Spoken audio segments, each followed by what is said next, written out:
mag-restore naman tayo ng headlights natin. Tara.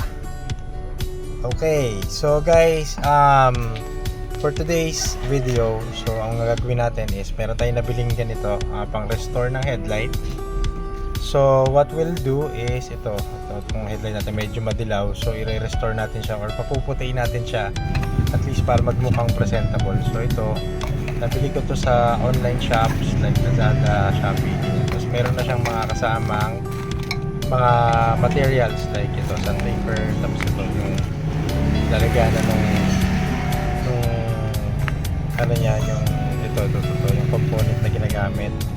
So ito, almost complete na. Ang kailangan mo na lang is yung pantakip dito para hindi magasgas yung paint. So ito, binalutan na natin. So yung ginamit ng sa Lazada, yun na din ang ginamit ko na pambalot. So right now, ito, para lang hindi ma-overspray natin ito mamaya and para hindi rin natin magasgas, balutan natin. So ito, may mga kasama siyang sandpaper. So iba-iba na yung grade niya. So yung mas mababa, yun yung mas magaspang. So ang kailangan, pinakauna yung pinakamagaspang at tapos papino siya ng papino ang gagamitin natin. So ito, nag-prepare din ako ng bucket of water para meron tayong pangbasa doon sa ilaw habang yan, kagaya nito, babasahin mo muna para hindi siya magasgas masyado. Yan, so ayan, magkasan ka na. Tapos makikita mo yan, huwag kang matatakot kasi magagasgas mo talaga siya. So pinakauna yung pinaka mababang grade ng sandpaper. So ito, papakita ko lang. So circular motion, depende kung alin sandpaper mas komportable, pero huwag masyadong madiin. So yan lang, ihisin mo lang. Basically inaalis natin yung parang madilaw na portion or yung part nung pinaka lamp. Kasi nag-oxidize siya dahil sa araw. So yan, ganyan ang itsura niya pag natuyo na. So pakala mo na gas-gas mo na yung headlight mo. So ito, mababa pa din ito. Ito yung next na mas mataas. So same procedure. Ito na yung mga kinakalabasan niya. So uulitin mo lang ng uulitin hanggang sa pataas ka na ng pataas ng sandpaper na ginagamit. So ito, medyo nakakapagod siyang gawin and medyo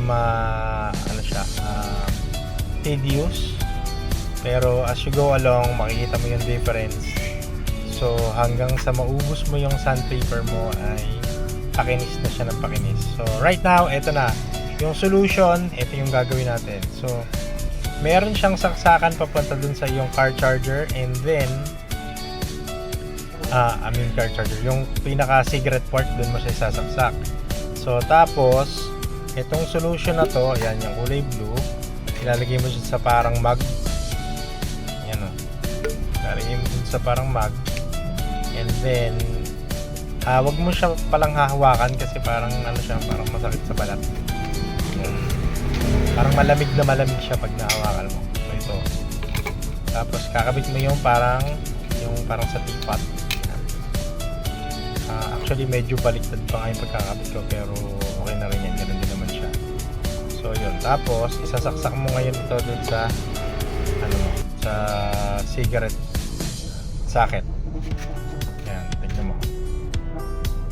So dito sa loob, sasaksak mo siya sa cigarette socket niya, and then mahaba naman yung cord niya, aabot siya doon sa pinakaharap na headlight. So tingnan nyo kung paano yung mangyayari. So yan, so maggagawa siya ng vapor, and then as you could see, pag nagbe-vapor na siya, yung tinatamaan ng vapor ay parang nire-restore niya yung plastic. So ganyan lang siya. Yan o.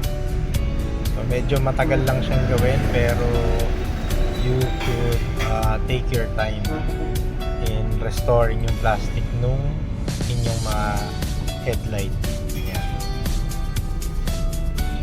So I don't know kung ako yung mabagal or mabagal lang talaga yung paglabas ng vapor, or siguro may time na kailangan ito. So this time ginawa ko kinalug-kalug ko, and yun lang pala yung problema. So kailangan lang pala kalugin mo ng konti. Siguro para mas mainitan yung yung solution niya sa loob ng parang mug. So ito, as you can see, parang magic siya. 'Di ba?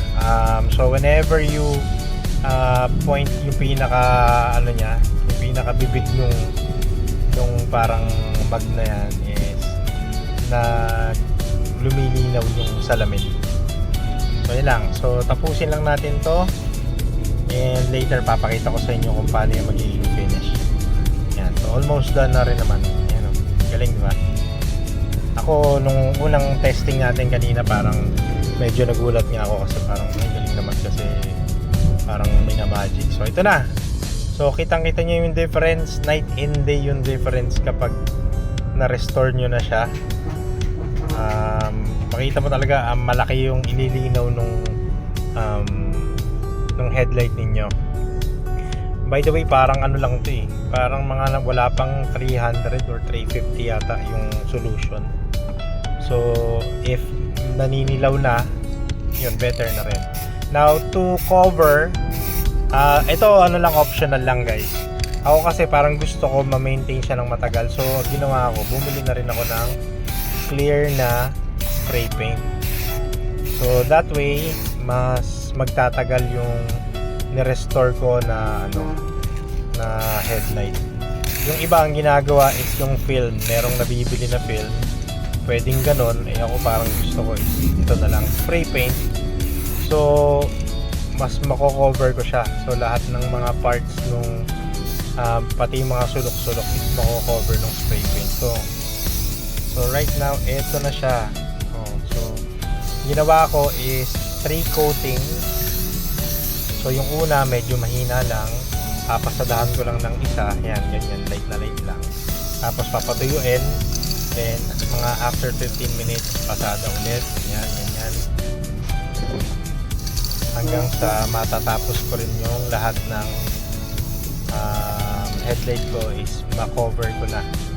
So that way I could make sure na magtatagal yung natin. So yan na po yung ating finish. So ngayon nakita ko pa meron pa palang LED light doon sa loob, kita nyo. So dahil malinaw na siya ngayon, nakikita ko na siya ngayon doon sa loob, diba? Kitang kita. So ito na po yung ating finish product. So pwede nyo siyang gawin doon sa inyong mga sasakyan kung naninilaw na ang inyong mga headlight. Especially itong sasakyan na to is medyo luma na. Actually luma talaga siya. So yan. So shinare ko lang guys, baka makatulong.